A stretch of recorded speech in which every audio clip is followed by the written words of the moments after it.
Hey guys, welcome to Brick Hub. Today I'm going to share with you guys my San Diego Comic-Con Exclusive Minifigure collection. As always, if you guys enjoy this video, be sure to smash that like button, comment down below to let me know what you think, subscribe to this channel hitting that notification bell, and check out our Instagram page.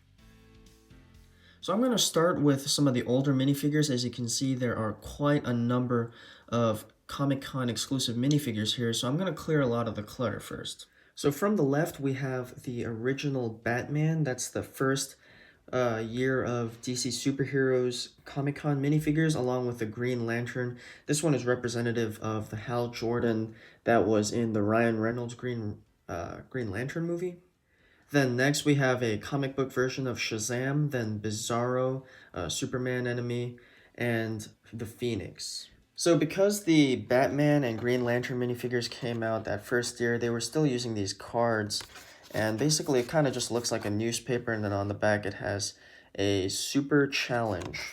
So this one is the Batman one. It's supposed to have some sort of Batman image. I really don't know what this area is supposed to be, but you can see there's some bats there. And then you have the Green Lantern backing. Really all that's different is the image. This one looks like it's probably Oa, the Green Lantern world, and then an image on the back. The Shazam and the Bizarro came out the following year alongside the Jean Grey, and they both had the same backing, but it was a little bit smaller than the prior years. And here's the backing for the Jean Grey Phoenix.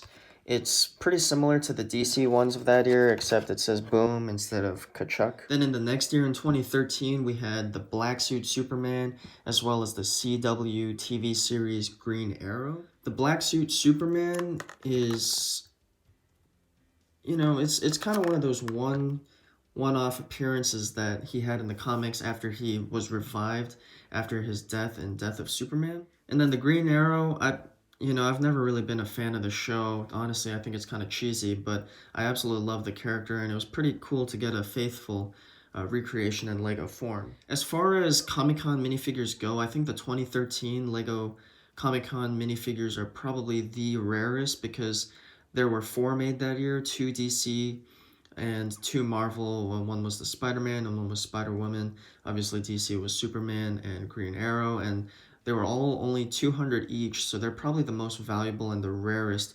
minifigures as far as Comic-Con stuff goes. In 2014, they were only releasing 1 Comic-Con minifigure per series, so 1 DC and 1 Marvel. This year was the Batman of Zur-En-Arrh, which for the most part was kind of just a classic comic throwback, but then it had an alternate expression for his modern rendition. In 2015, we had Arsenal, also from the CW show.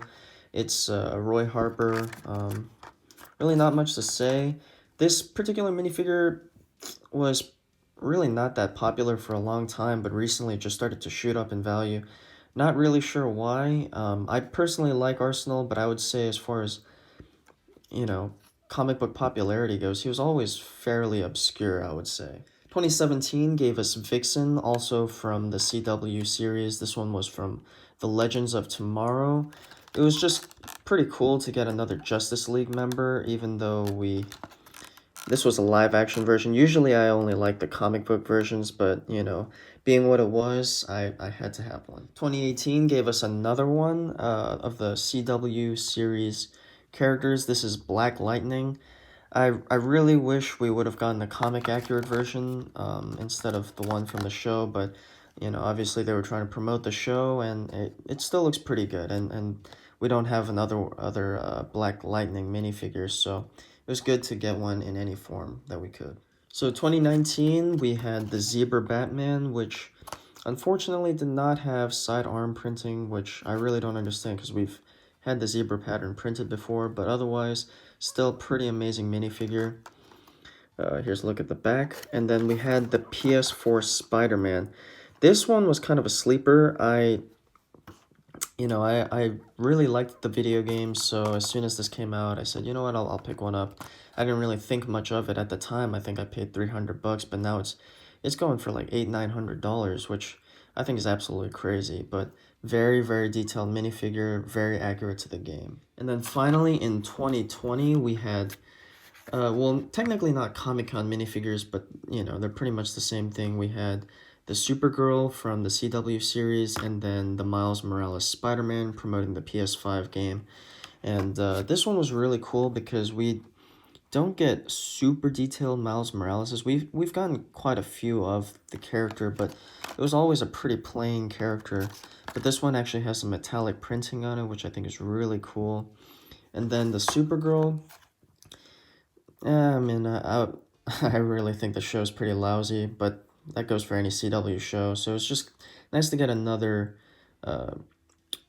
DC character. Hopefully in the future we'll get more comic book versions of characters. I'm kind of over the CW show characters being made into these Comic-Con figures, but still pretty strong entries.